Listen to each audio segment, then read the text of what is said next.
Hello, Mama. This is Ashton. I made a video clip for more understanding. Okay, my question is, could you close up? Okay. My question is, where's the PIR sensor located? For example, PIR sensor located here or here. That's my question. The best fit in here, I think the bottom part, but not sure. That's quite tricky to make a PIR sensor to the bottom. So the thing what I want to know is in your current circuit, what is the location and direction for the PIR? I mean PYD 1788. That's my question.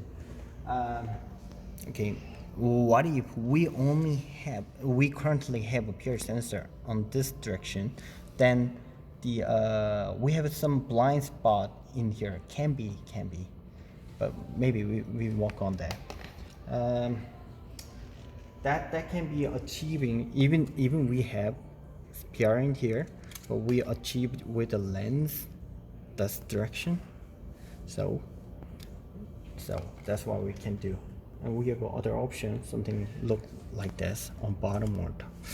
Anyway, please let me know where is the PIR sensor and what direction you looking for. Bye.